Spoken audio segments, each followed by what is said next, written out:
8월 27일 목요일 경건의 시간을 시작하겠습니다. 기도하겠습니다.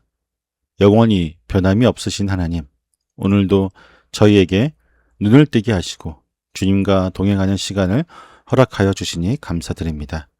성령 하나님, 저희의 생각으로 말씀을 재단하지 않게 하시고 주시는 그대로 받아 믿음으로 순종하게 하여 주옵소서.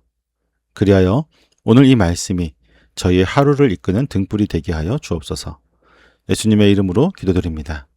아멘. 민수기 13장 1절에서 16절까지의 말씀을 보겠습니다. 같이 읽습니다. 주님께서 모세에게 말씀하셨다. 너는 사람들을 보내어 내가 이스라엘 자손에게 준 가나안 땅을 탐지하게 하여라. 각 조상의 지파 가운데서 지도자를 한 사람씩 보내어라. 모세는 주님의 분부대로 바란 광야에서 그들을 보냈다. 그 사람들은 모두 이스라엘 자손의 우두머리들이었다. 그들의 이름은 다음과 같다. 르우벤 지파에서는 사꿀의 아들 삼무아요. 시므온 지파에서는 호리의 아들 사바시오. 유다 지파에서는 여분네의 아들 갈렙이요. 이사갈 지파에서는 요셉의 아들 이갈이요. 에브라임 지파에서는 눈의 아들 호세아요. 베냐민 지파에서는 라부의 아들 발디요. 스불론 지파에서는 소디의 아들 갓디엘이요. 요셉 지파 곧 므낫세 지파에서는 수시의 아들 갓디요. 단 지파에서는 그말리의 아들 암미엘이요. 아셀 지파에서는 미가엘의 아들 수두리요. 납달리 지파에서는 웹시의 아들 나비요. 갓 지파에서는 마기의 아들 구엘이다. 모세가 땅을 탐지하라고 보낸 사람들의 이름이 이와 같다. 모세는 눈의 아들 호세아를 여호수아라고 불렀다. 아멘. 주님께서 모세에게 말씀하십니다. 사람들을 보내어 가나안 땅을 탐지하게 하라고 하는 것입니다. 그런데 그 명령 안에 눈여겨볼 한마디가 들어 있습니다. 내가 이스라엘 자손에게 준 가나안 땅이라고 하신 것입니다. 아직 발도 들여놓지 못한 땅인데 주님께서는 이미 주어버린 땅이라고 말씀하고 계십니다. 그러니 이 정탐은 그 땅을 차지할지 말지를 결정하러 가는 길이 아니었습니다. 이미 주기로 정해진 땅이 얼마나 좋은지 두 눈으로 확인하고 오라고 하는 것이었습니다. 신명기를 보면 이 정탐은 본래 백성이 먼저 구한 일이었는데 주님께서 그 청을 허락하시면서 이 한마디를 얹어 주신 것입니다. 그러니 이 길은 정보를 얻으러 가는 길이기 전에 믿음을 확인하는 길이었습니다. 우리도 하나님께서 이미 약속하신 것 앞에서 자꾸 저울질을 하기도 합니다. 될 만한 일인지 손해는 없을 것인지부터 계산하기 시작합니다. 그러나 주님께서 주시겠다고 하신 것이라면 우리가 할 일은 되고 안 되고를 따지는 것이 아닙니다. 그것이 얼마나 좋은 것인지 눈으로 확인하며 나아가는 것뿐입니다. 오늘 우리 앞에 놓인 일도 마찬가지입니다. 이미 받은 것을 헤아릴 줄 아는 사람에게는 앞길이 그리 두렵지 않습니다. 이미 주신 분이 앞으로도 주실 분이시기 때문입니다. 이제 본문은 12사람의 이름을 하나하나 불러 나갑니다. 르우벤 지파의 삼무아, 시므온 지파의 삽바, 유다 지파의 갈렙, 이렇게 12지파에서 한 사람씩 나오게 됩니다. 그런데 이름만 적은 것이 아니라 그 아버지의 이름까지 함께 기록하고 있습니다. 이들은 앞서 인구조사를 맡았던 어른들과는 다른 사람들이었습니다. 아마도 더 젊고 전장에 나갈 수 있는 사람들이었을 것입니다.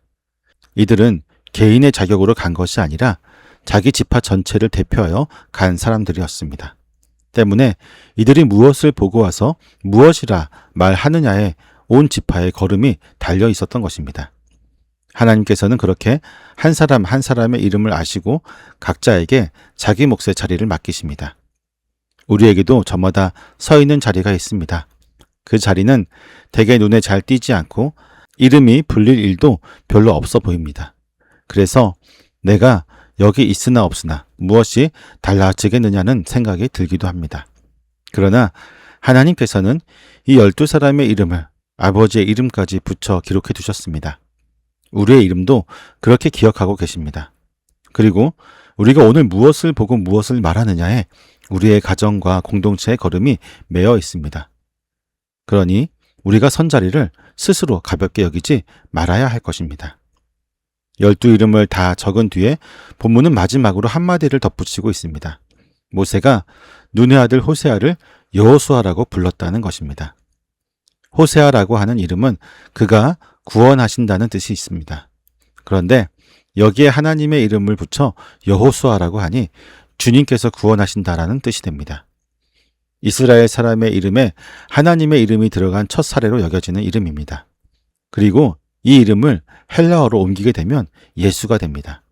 모세는 이 청년을 위험한 길로 내보내면서 무기나 지도를 손에 쥐어준 것이 아니었습니다. 이름 하나를 붙여주었습니다. 앞으로 무엇을 보든지 구원은 주님께 있다는 고백을 그의 이름 안에 심어준 것입니다. 우리도 날마다 어떤 이름표를 달고 살아갑니다. 나이든 사람, 뒤처진 사람, 실패한 사람이라는 이름을 스스로 붙이기도 합니다. 남들이 붙여준 이름을 그대로 받아 안고 지내는 날도 있습니다.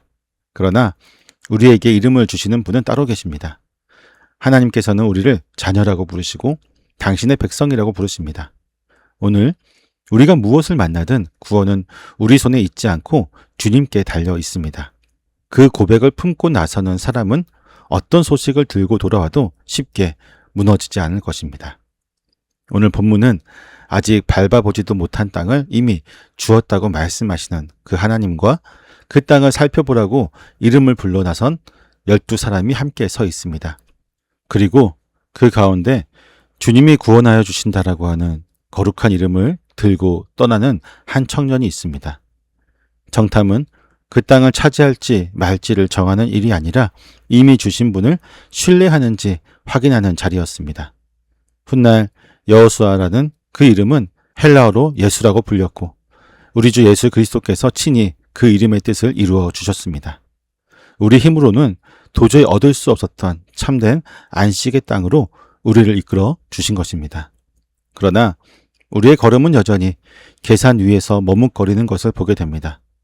이미 주신다고 하신 것 앞에서도 될 만한 일인지부터 따지고 우리가 선 자리는 대수롭지 않게 여기며 세상이 붙여준 이름을 그대로 받아들인 채 하루를 살아가고 있습니다.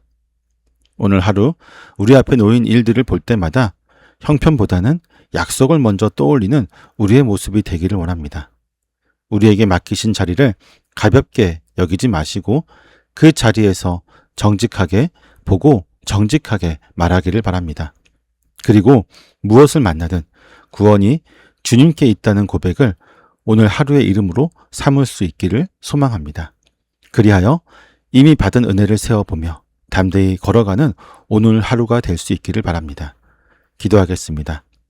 약속하신 것을 반드시 이루어 가시는 하나님, 아직 저희 손에 들리지 않은 것도 이미 주셨다고 말씀해 주심에 감사를 드립니다. 그러나 저희는 그 약속 앞에서도 늘 저울질하며 살아갑니다. 눈에 보이는 형편을 먼저 재고 될 만한 일인지 헤아린 뒤에야 겨우 한 걸음을 떼었습니다. 맡겨주신 자리는 대수롭지 않게 여기면서도 남의 자리만 부러워하였습니다. 약속을 주신 분이 누구이신지를 먼저 바라보게 하시고 저희에게 맡기신 자리에서 정직하게 살피고 담대히 서는 종이 되게 하여 주옵소서. 오늘 무슨 일을 만나든지 구원은 주님께 있다고 고백하는 저희의 입술이 되게 하시고 그 믿음을 따라서 승리하는 저희의 삶이 되게 하여 주시옵소서. 예수님의 이름으로 기도드립니다. 아멘.